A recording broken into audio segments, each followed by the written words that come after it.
Hello there and welcome to Community Life. Here we talk with the community experts about their life journeys and learn from each other. Today we have a conversation with Josh Grose, a sales and product growth expert interested in community building, a human first, a father of kind kids, and who's living life on the road and loving every bumpy moment. So, hello Josh. Hello, thanks for having me, Yuri. Finally happy to meet you kinda in person. Mhm. In nowadays person, I would say. And the first question on your Twitter bio, there is a part makes time for people. So how do you make time for people? That's a great question. To start, I would say making time for people is like everybody needs help with something. Either like, unfortunately, today everybody wants to sell you something a lot of the time. However, when there are authentic requests, it takes a lot of courage for somebody to ask for help or to tap into like the expertise and wisdom you've been able to say gather over the years. And so for me, it's important to like give attention to those. Like an example recently, somehow I got connected with like a Romanian entrepreneur group. I was helping a few founders that were starting their companies and trying to figure out like founder led sales. And somehow I got connected to an entrepreneurship academy from Romania, and there are like 4 students coming out. And they wanted to meet with founders and people in the startup ecosystem in the Bay Area. And I thought about it and I was like, why don't you all just come over for dinner and you can hang out with my family? Because it's like, if they're here for a month, how many opportunities are they going to get to do that? Although they may not have gotten what they wanted out of it. For us, it was fun. For our family, it was great. I usually always get something out of giving time, especially when someone like is truly seeking out like knowledge, experience, and so forth. You end up learning something about yourself just by talking about it. How do you make sure that how do you understand who to give your time to? I think there is a level of intent that someone puts into the ask. So, and of course, like networks and so forth help too. Like usually, whenever, say, if I was to ask you, Yuri, to help out one of my friends or say a student or something like that, just by me asking you, I'm essentially using my credibility. And so you may take that up. And I think for me, it comes from like, who's the ask coming from? And then if it is coming directly from, say, an individual, then like, have they thought through the questions or what they truly want to get out of it? If they haven't, I probably won't put the time in, unfortunately. But if they have, then absolutely, like we're all here to learn and grow together. Yeah, I love this, because I know that you can learn from basically every interaction, sometimes Mhm. even from bad, not only from good. So I can totally relate to it. And let's start from the beginning. So tell me about your parents. Who are they? So my parents, well, I was raised by my stepdad. So he came into our lives around 2, and my mom. My mom was an administrator at a nursing home, as well as like a family doctor practice or medical practice. And then my father was a sheriff, and we lived in a little town in California called Modesto. Is relative. It's like an agricultural city where people commute into the Bay Area 2 hours if they want a tech like job as well. And so I would say like when we truly had middle class in America, I would say we were kind of square in there and went to public schools um, and had a really like fortunate life in terms of, and it's not over, but in terms of my upbringing around work ethic. Um, yeah, my parents, one thing that was funny, because raising kids now, you're always trying to like figure out like what you can't instill every value. And so it's like, what are those values that you know that if your kids have these, there's a good chance they're going to become good humans, they're going to achieve a lot, they're going to like feel good about their lives. And ideally they'll impact others in a positive way. And like, although this is kind of funny, in my opinion, the only way that I would raise money, we didn't get like, or that I was able to get any money outside of like birthdays was we had to clean the house. And so it's like for $20, you'd clean the entire house and toilets, floors, dusting, every single thing. And so it would take 3 to 4 hours for $20. But that was like great back then. I think minimum wage was probably like in the $4 an hour anyway. So, and this is tax free. So, Yeah. but I learned to like clean a toilet, and now I have trouble letting other people clean my toilet because like I have such a standard around that. But for me, like my first job after like college, it was like working in a warehouse. It was like a trainee program, and I just knew how to work, like because I'd been used to it. My mom also, when she was at the nursing home, she got me a job there. I think I was like 15 at the time, and I was doing like activities for like folks that were at the tail end of their lives. And so like I'd do activities, I'd also do data entry, but like that's super uncomfortable. Like as like 15-year-old, super immature, having to like find a commonality, relate to like, and really focus attention on folks and giving them a good experience where they are, because like they have so many activities a day. This is one of the things they look forward to and show up to. And so, yeah, there are a lot of good experiences from my parents. My dad being a sheriff, he saw a lot. Like he was in the jails. He also saw like some of like the challenges with that institution as well. And like, so we got to see it firsthand, and like how hard he worked. He would work 16-hour shifts so that we could do certain things. Yeah. And that's pretty hard, like on your feet all day, and a pretty intense environment as well, with a lot of emotion. So yeah, they taught me a lot. Have you ever thought of being a sheriff too? No, I have not. Yeah, no.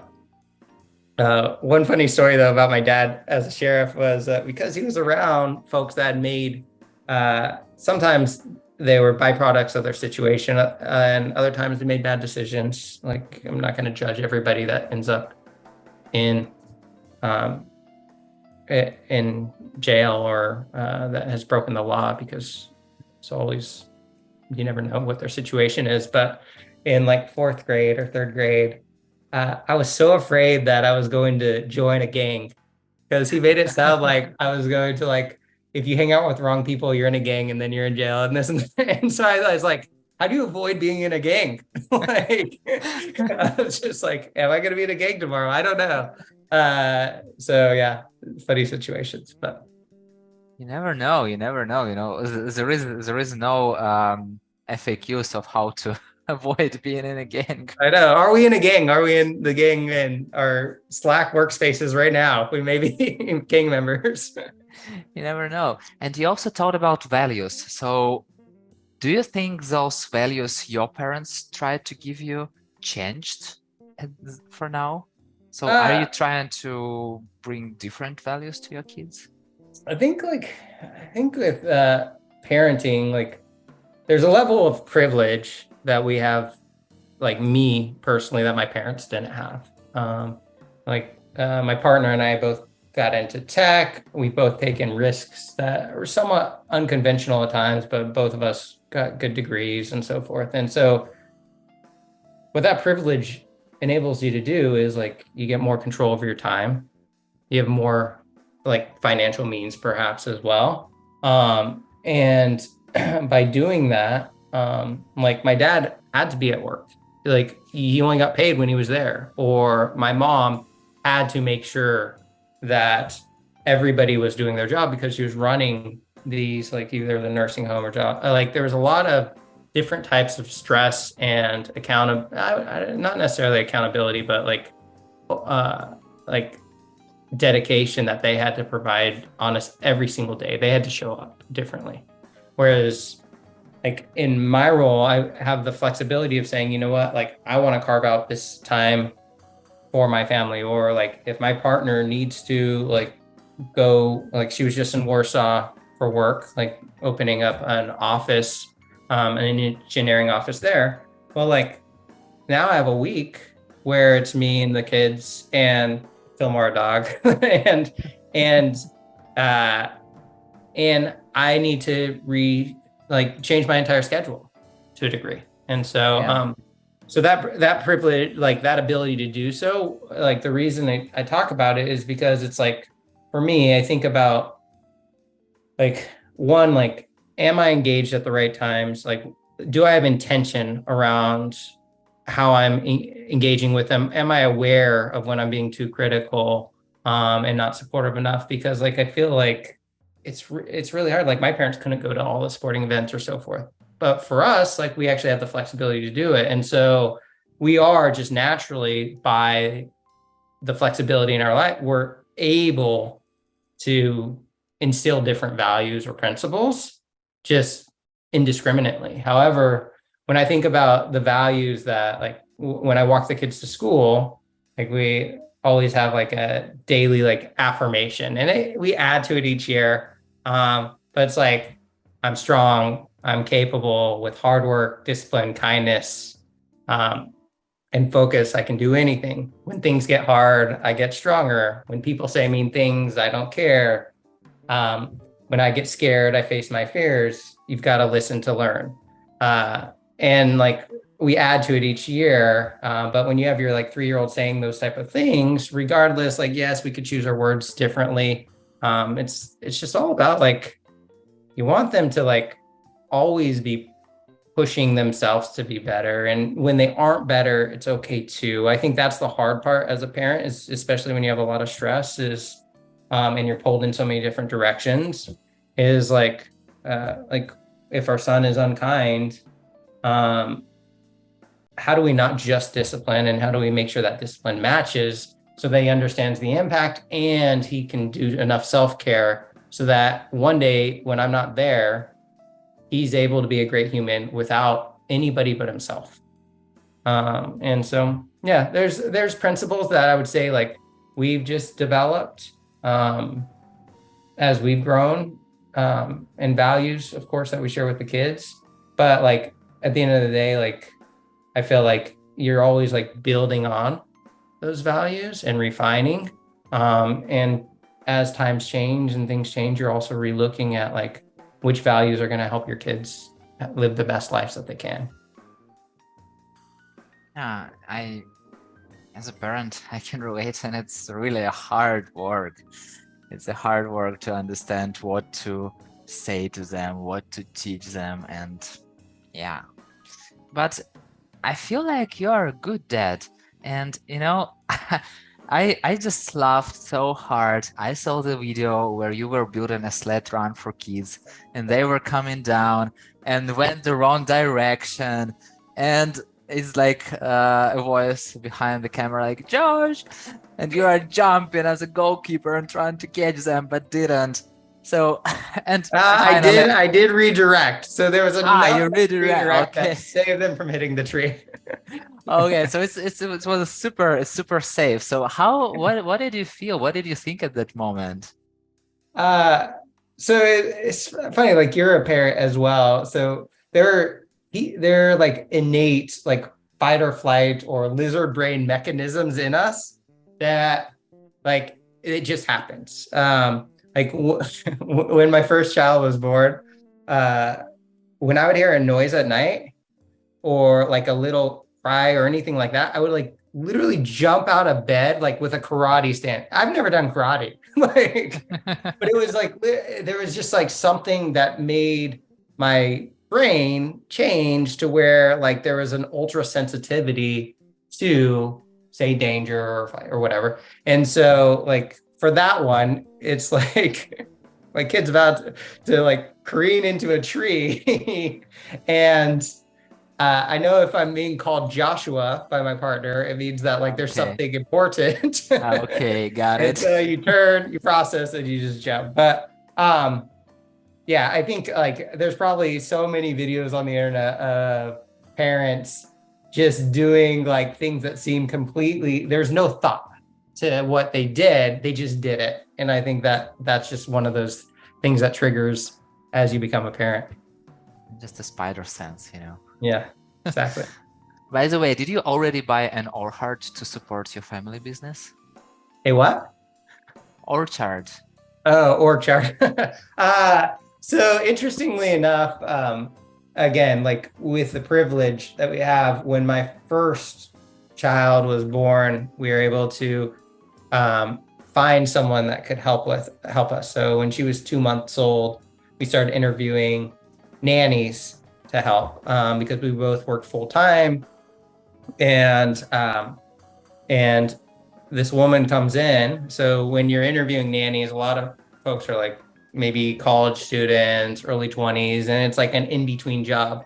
But this one woman comes in, her name's Jenny, and she's originally from Peru. And my partner and I, we've traveled a lot. We backpacked for almost 2 years. And so there's a value that we have around like adventure, exploration, like understanding other cultures, respect, and so forth. And so just that already spoke to us. But when she came in, she takes out a binder and she has like 3 pieces of paper. It's like a letter of recommendation, a certification, copies of licenses and everything.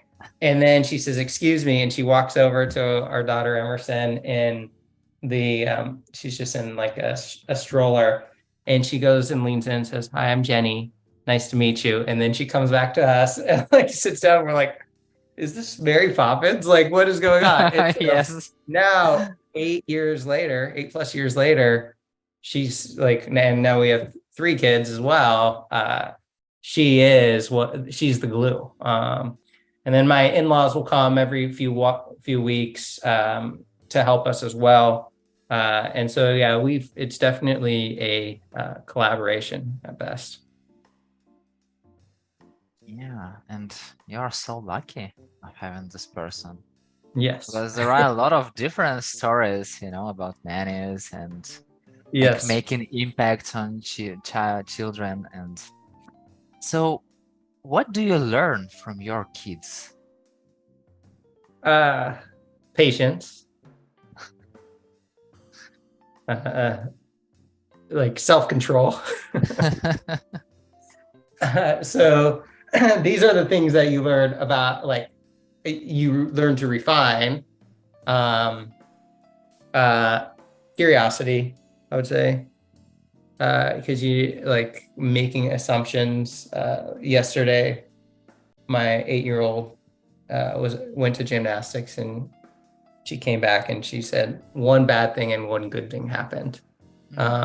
Today, which would you like to hear first? And interestingly, I'm the only one that said, "Tell me the bad thing." Everybody else says, "Tell me the good thing first." But and she was trying like a back handspring and fell like on her head, and people laughed, and a coach laughed or something, which isn't great coaching in my opinion, but regardless. And like the first thing I do, which this isn't natural to me at all, is I say like, "Are you hurt physically?" Because we always tell our kids that like our number one job is to keep you safe. So are you hurt physically? And she's like, "No, I'm okay." I'm like, "How do you feel emotionally?" And then she's like, "Well, like, yeah, I'm kind of sad." I'm like, "Come here," and like give her a hug and stuff. And it's like, you have to meet them where they are, because if they bottle that up, then it carries on to everything else they do throughout the day, potentially like and you never know what. I think this is one of the things that are most fascinating to me about parenting is you never know which moment is the one that shapes them. Yeah. It could be the smallest, most inconsequential thing to you, but to them, that's what they're going to be either talking about, or that's going to be something that intrinsically shaped them, even though they may not be able to describe it later. And so for me, I would say that's probably the most important lesson in this journey that I've had, is that like being present because of that. And I'm not like, I'm on my phone, like I'm working way too much. I have to do my own self-care as well so that I can be present. However, uh, just knowing that like each individual moment is an opportunity that could like actually have a really strong impact on who they become. And so I think Yeah. that's probably the biggest thing I learned from them. And you see it down the road, like when they do something great and you recognize it and they keep doing it, like that's that's where you get that like level of like attribution and causality that we always want in life, that like semblance of control, where you're like, oh, it's me that made this impact. But when you see it, it's like that's amazing. I got to coach my 6-year-old. She was, well, 5-year-old. She turned 6 this next month, in soccer this past year.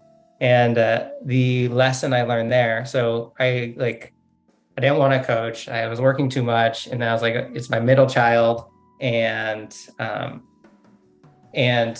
like I'm like, but they say they can't play without a coach, and I was like, okay, fine, I'll coach. So I prepare. I watch YouTubes. I'm like, all right, like they're gonna be killers. Like I just saw Ted Lasso. Like they're gonna win everything. And you get out there, and it's like pretty much 3 to 5-year-olds, and immediately you're like, no, like it's not about teaching them skills.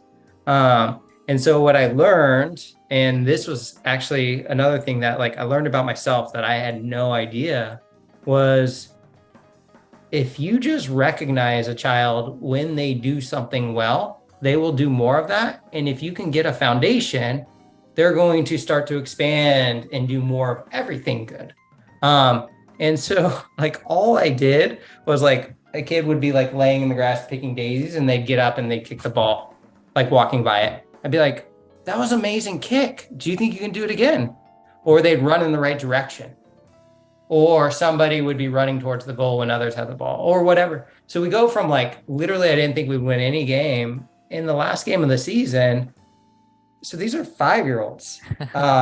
In the last game of the season, like when you'd expect everybody bunch ball, I'd have one person in the bunch, one trailer, one person running to the goal, and they'd be passing it and scoring goals. Like my daughter, who was afraid of the ball, she scored 6 goals and 2 assists in the last game.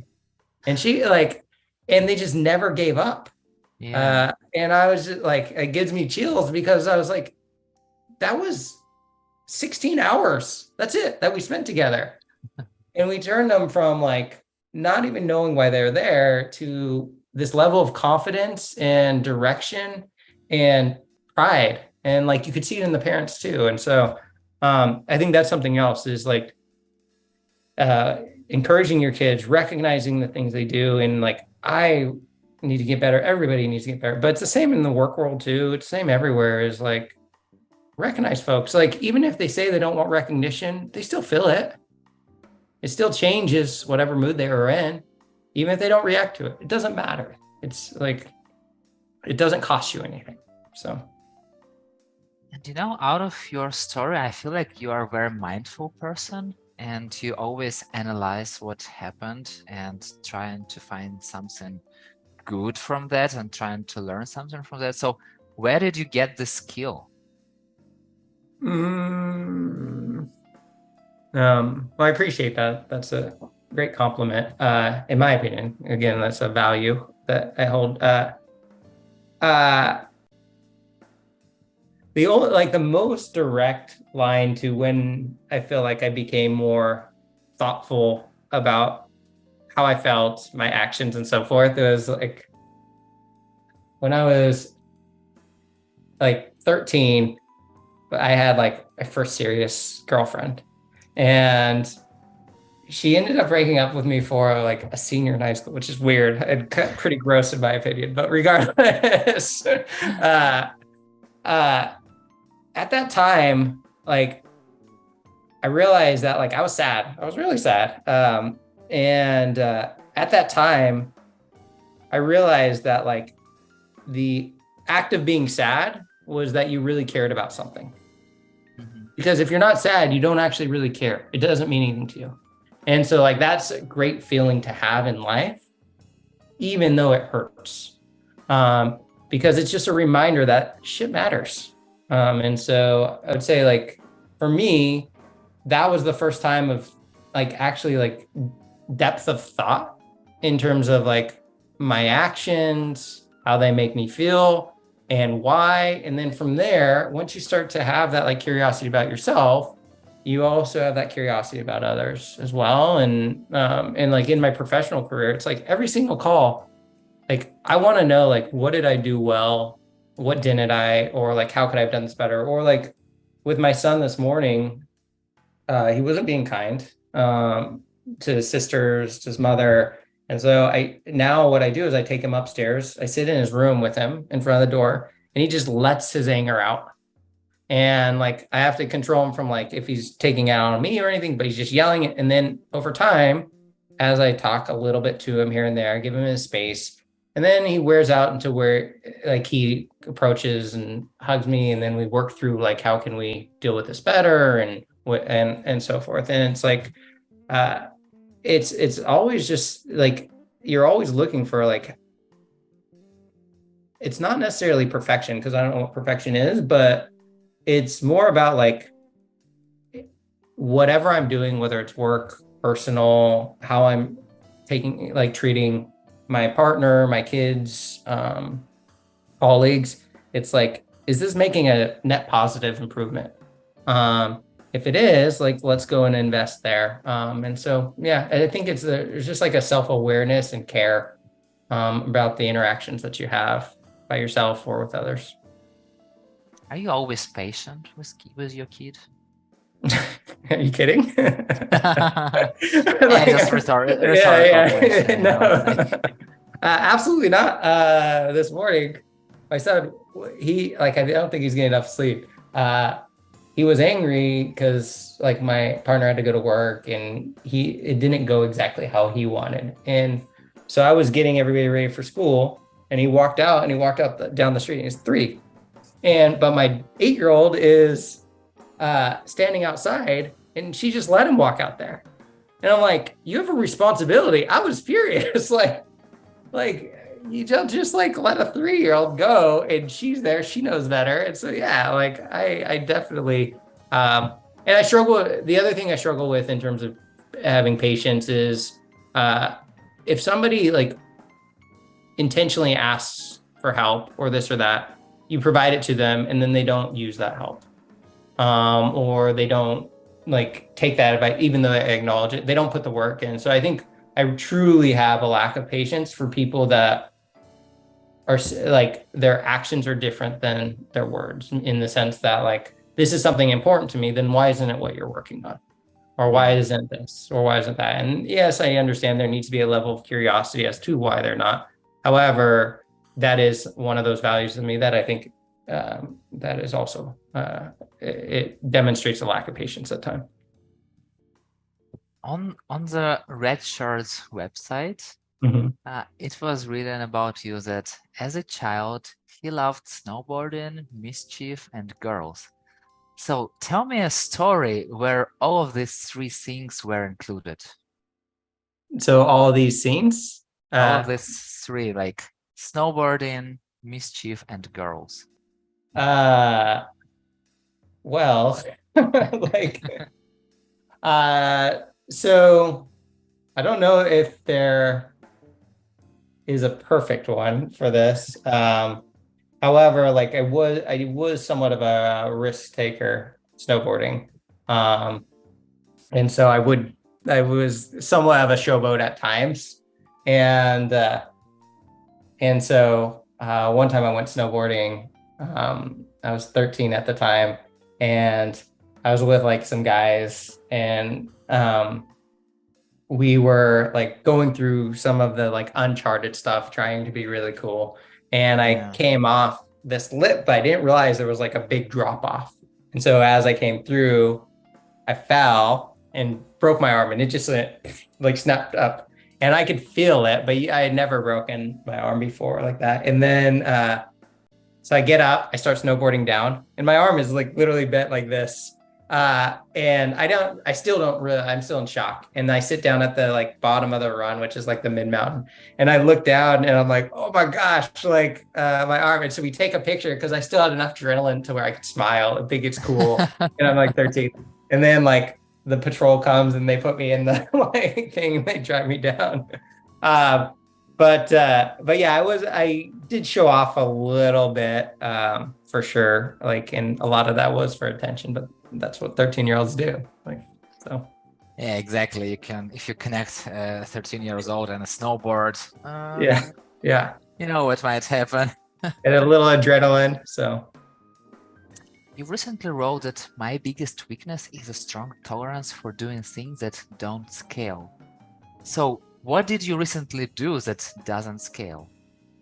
I would say like every startup I've gone to is usually in like the formation phase where you're still like filling out, are we building the right product? Who are the customers that we're building for? Do they have the ability to pay for it? And if they pay for it, is this market like big enough for us to build a real viable business that's differentiated? And so every stage along there, you're doing stuff that's not scaling, like, because it's like every conversation you can't have a conversation with people that aren't the right fit for your organization, like what you would do at that stage. Or even at Common Room today, like when I was getting our first customers, I would do everything for them. I would write handbooks for them. I would like map how they're going to like build their community strategy. I would like all that stuff. But realistically, like you can't expect every salesperson to do that because the amount of like institutional knowledge and understanding. And then if they were, like you would never sell enough to fill the seats that you're paying for those people. And so I would say like that's actually like one of the things I try and be hyper aware of is, could we be scaling this? Do we still need to put the same amount of effort? Or is the effort that we're putting in that doesn't scale, is that like essentially a Band-Aid that we need to build a program or a process around so that we can scale? And so I think that's one of the things is I love to do all that like really rigorous thought and creativity that goes into making something work. But then once we need to actually like, I would say like turn it into like a conveyor belt kind of factory, I need some help with that at times. Yeah. And how do you think being in sales influenced your personal life? Well, number one, like you don't get what you don't ask for. That's something I've learned, which may or may not be true all the time. But so this one's actually pretty embarrassing. But like that's what we're here for, right? Is so my wife, Laura, we started dating. We met in college, but we started dating after college, and I just enjoyed being around her so much that like I didn't want to screw things up. And so I was like, I'm not gonna like make a move or anything like that, because I just want like I didn't know what to do. But one night, like we're walking around Sacramento, and she like stops and like she might have said something like, "Are you gonna kiss me?" or something. And I was like, I literally said like, "I'm putty in your hands," like, or something like that. And it was like, it's embarrassing. But like at the end of the day, like your intentions need to be known. Like you need to set expectation, like all of these things. And like in life, like my kids are trying to do lemonade stands, although I think they should be doing stuff with AI.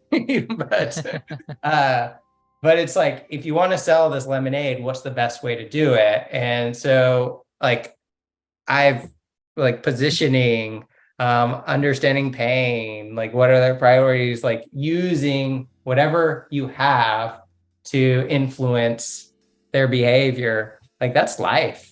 And with your kids, you're always selling on why they should be better humans, or like, you're always being sold to too. Everybody wants your time. Like my parents want my time.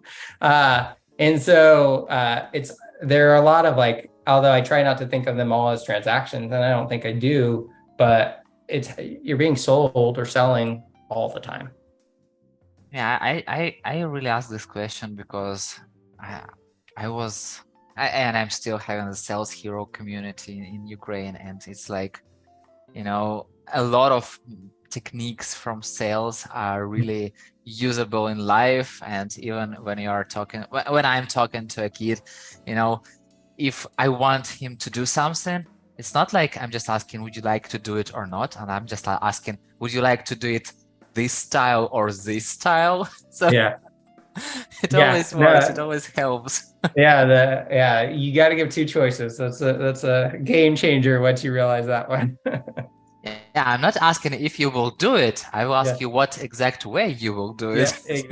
exactly. Their brain, that's take advantage of where their brains are developing at any point in time. Yeah, but it's the same in sales, and not really many people understands this thing. So they are Yeah. always thinking about what you are asking them and how to answer you instead of, do I have another other variants? Yeah. Yeah. One, it's like even like the people that we get to engage with every day, like whether in community or your work or at home, it's like they don't realize they're selling all the time. It's like if you're asking somebody for help, they actually have to make the decision to help you or not. And so what's in it for them, like you kind of always have to think of it that way. And the results will be so much better. You already told just a little about you traveling with your wife. So tell me, how did you decide to have your red shirt years? So it was actually so one funny thing about me is I don't know if it's funny, but it's just like another interesting thing is like making big decisions is really easy for me. It's like, okay, like we're going to like quit our jobs and travel the world for 2 years, or like I can just say, okay, like here's what we need to do to make that happen, and let's go and do it. Making small decisions like the $400 camera to take takes me 6 months of research. And so my partner, ever since she was little, she had created like a scrapbook of all the places she wanted to visit in the world. And I hadn't traveled a lot. I don't think I was fortunate to travel overseas a couple times because one of my good friends was his mother was a flight attendant when we were growing up, and so that was an amazing experience for me. But otherwise, and like with family and so forth, we didn't travel very much. Um, Now, once I started dating Laura and we started to get serious, she said, "Hey, by the way, this is something that I've always wanted to do." And so I was like, "Okay, that sounds cool. Like, we're gonna need to save X dollars to do that. Like, I need to get this job and this and this." And so 18 months later, like we're living in Florida at the time because like that was part of one of the ways that we were going to save the money was an opportunity out there. And we just went. So we went out there for 18 months. The one thing that, as we were like being thoughtful about this, was we noticed when we were living in Florida, everybody, when they wanted to travel, they always wanted to go like overseas to Europe or this or that. And we're like, you know what? Like, there's so much in the States because when we were in Florida, we were driving to South Carolina, North Carolina, Tennessee. Like we were exploring all that area, and we're like, there's so much to see in the States. Like, I think I would be embarrassed to go and travel abroad without knowing my own country. And so we spent the first 4.5 months just driving around the United States. And we ended up, going 20,000 miles over 4.5 months. Something like 45 states that we passed through. We accidentally skipped Rhode Island because our GPS took us around it. But anyway, so that was the first part. The next part was like, it's always been a passion of mine to like learn Spanish and be able to communicate with more individual. And so we did like 4 weeks volunteering and living with a family in Nicaragua, traveled through South America. We went to a little bit of Europe, but predominantly the goal was, hey, like right now we're on a shoestring budget relatively. And because of that, why don't we go to the places that are going to change the most over the next 10 years? Because ideally in the next 10 years, like we'll be back and working and we could potentially do it again. But let's see like stuff that we're never going to see them like this, see these places like this again, because they're going to change. And so a lot of the places we went were more developing. So we spent 2 months doing it overland through Africa. We spent 6 months kind of all the way down from like Patagonia, Ushuaia, so Tierra del Fuego, up through like Brazil, Peru, Bolivia.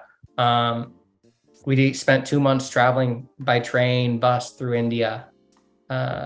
We did a little Southeast Asia as well, and then parts of Europe in there. So yeah, it was a blast. What was the craziest part of this adventure? Well,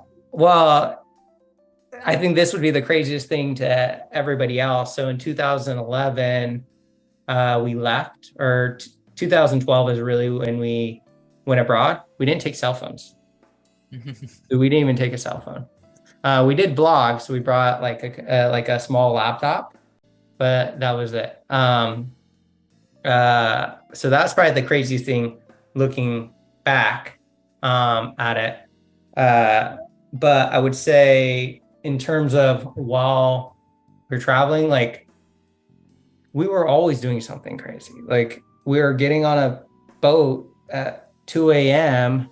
off some pier, and the boat that's picking us up has like pigs in the front, and then you're hitting waves and everybody's vomiting, and like, or we were like jumping off of the largest bridge in South Africa. We climbed Kilimanjaro without even training, and you get there and everybody is in like their nicest gear, and you're like, literally, are you going to finish that water and drinking their water? So like, so there's just so many things, like, or like you could even look at it now and say like, yeah, we were like negotiating from $1.50 to $1 for this thing, or like I traded a shirt that I was wearing for like some little piece of art in a market. Like, I don't know. There's just too many for sure. Yeah, it's definitely a lot of things to remember. And how did your parents feel when they knew that you are out there without a cell phone? Actually, the interesting thing about my parents, so coming from like definitely middle class, and my partner's parents also, like one was a teacher, one was like a social worker, psychotherapist. And the thing that I would say they were most shocked about was like, I was starting my career, like we were 27 when we decided to do it, like left 28. And I was like ascending in tech, and they're like, you're going to leave this job and not know what you're coming back to. And like, that doesn't make any sense. It just didn't compute like in their mental models. And what I told them was, I was like, any company that I want to work for when I get back is going to value that I took this risk, or that we did this and what we gained from it. So that was probably the thing that shocked them most. Got it. And do you ever go outside without a phone now? No, if I forget it, like if I forget my phone, I would say that's probably the only time. Sometimes when I'm running or doing something like where I need to be disconnected. But honestly, like, not really.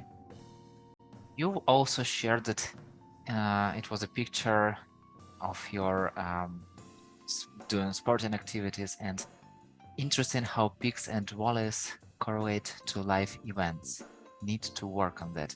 So how is your training connected to life events?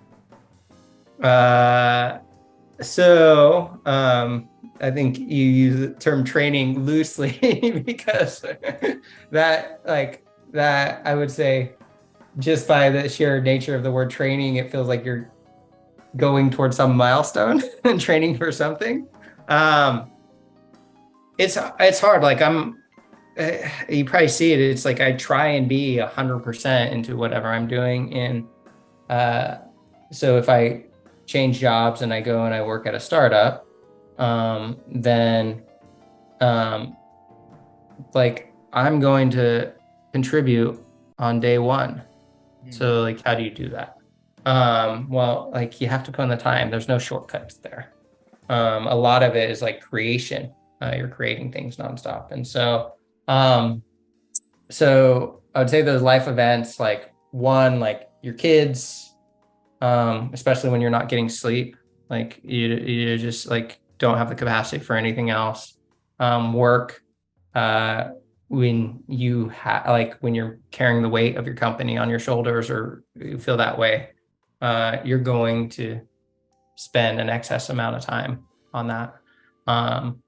So yeah, I would say like everything, it feels like, although we want balance, it's like something is always, you're doing something in excess because you care that much about that.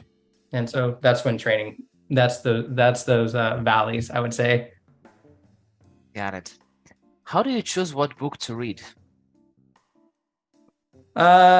Usually it comes down to like, what do I feel that I'm most in need of understanding or learning or getting better at?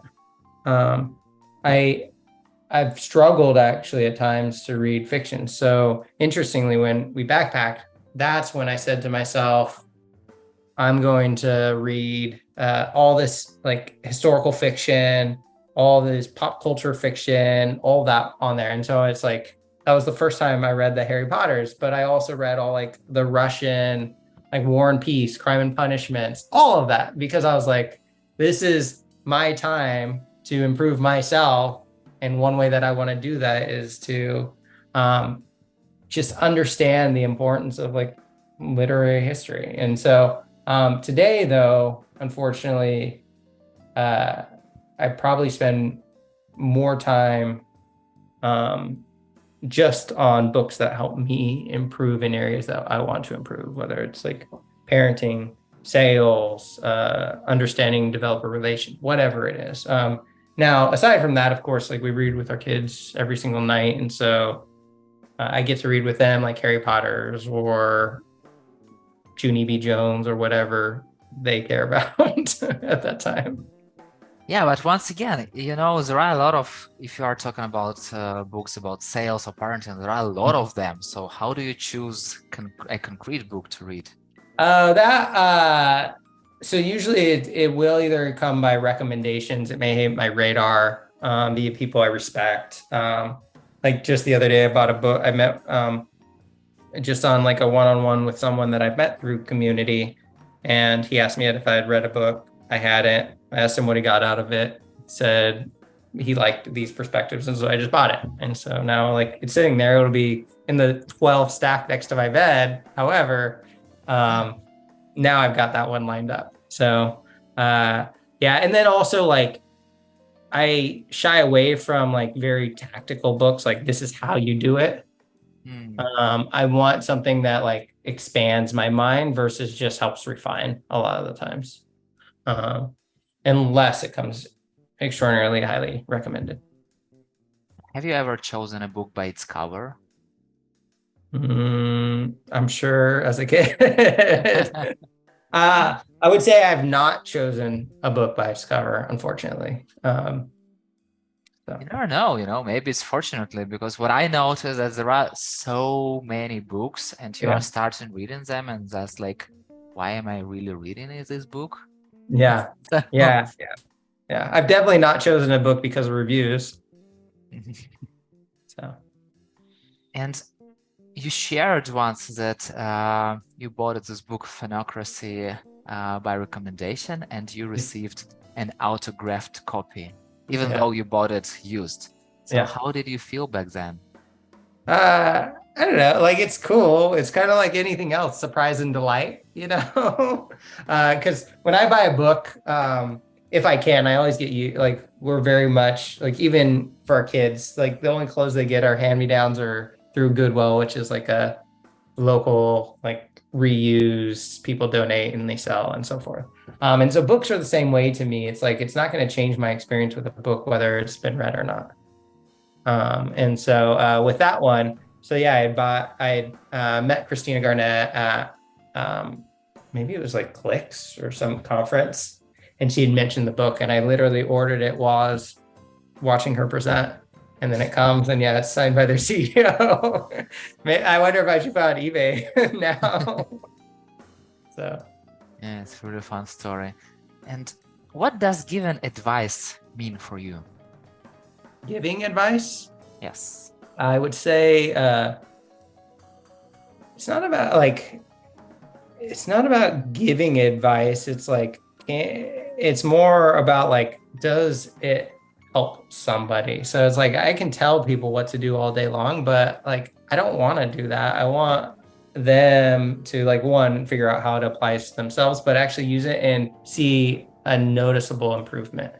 And so I'm beyond like unsolicited advice these days, because like everybody wants to give advice, especially once you start having kids. Everybody is giving you advice. And so you immediately realize like, look, hey, if you want to know what worked for me, I'm happy to tell you, but I'm not going to tell you otherwise. Yeah, so I'd say giving advice is like what you want when you're giving advice. Or trying to help somebody, is that like, did it make a difference for them or not? If it didn't, then like it probably wasn't that beneficial. What is the story behind your Twitter nickname, Pseudo Techie? So I've been selling tech for a long time. And sudo is like how you access in a Linux system, like the root controls. And so, however, I'm not an engineer.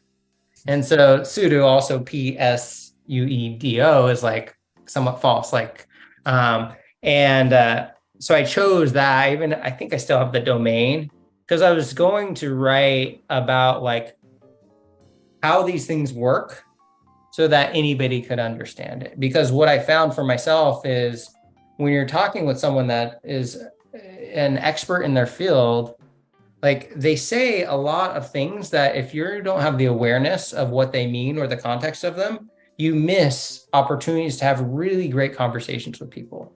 And so one of like the values, and like I would say one of the things that has led to my success, like in sales, regardless of where I've been, is the ability to get to that level, that 80% level of understanding of that field or that technology or the problem space or whatever, so that I can have a credible conversation and ask the right questions. And so the handle is kind of like a play on words, of course, that I'm not really an engineer, but I understand the concepts and I understand why it's important to you and the considerations you're having around solutions and so forth. And so that's really the where it came from.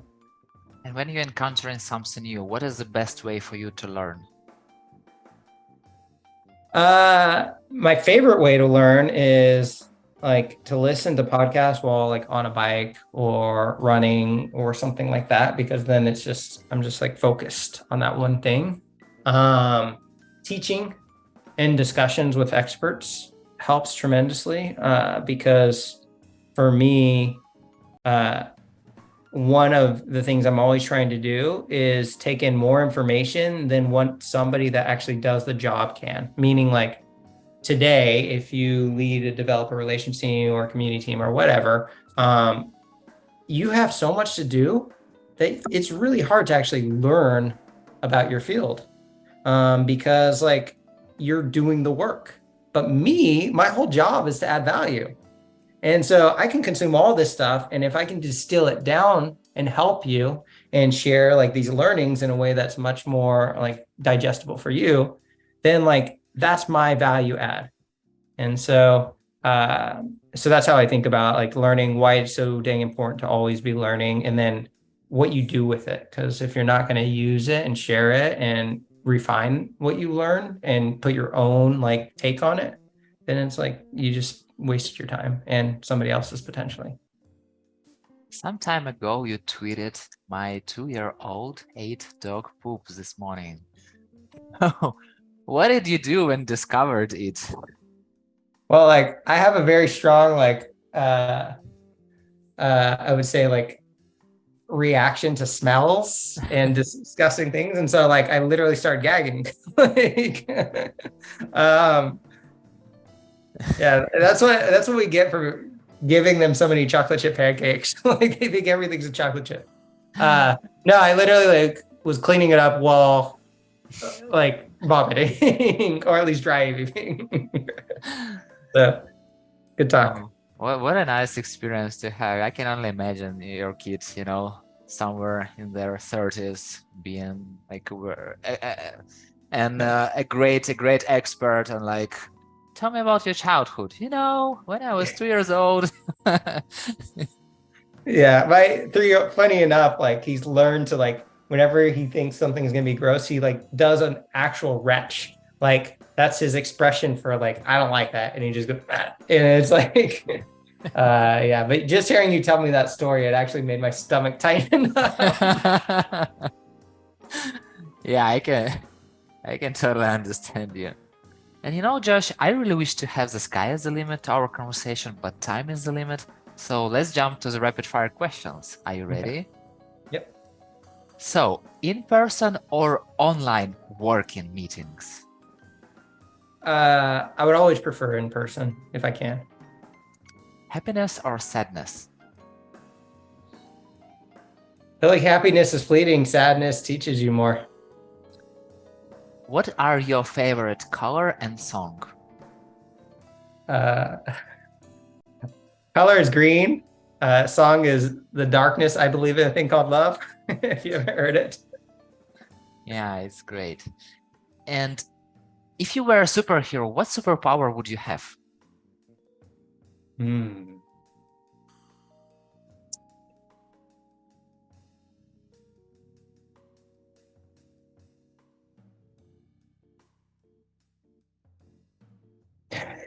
It's a I don't know hard if I want choice. any. I'd probably want to be able to do time travel. Who do you learn from in the community world? Name just one person. Rosie Sherry. I think she's just an amazing human. And name 2 people who I should definitely have this community life conversation with.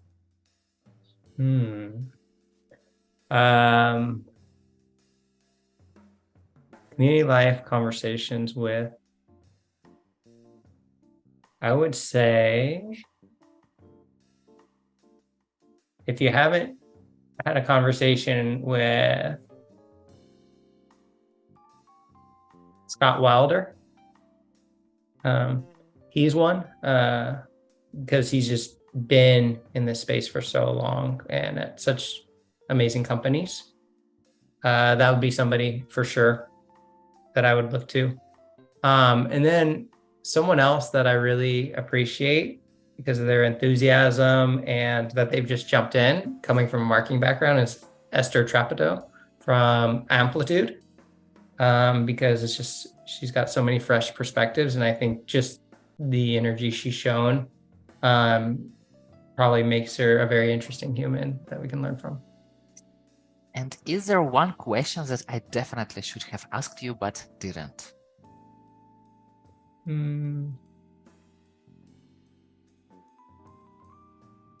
I would say like an interesting question that I probably want to hear from everybody is like what inspires you in the morning, like what gets you to like show up each day.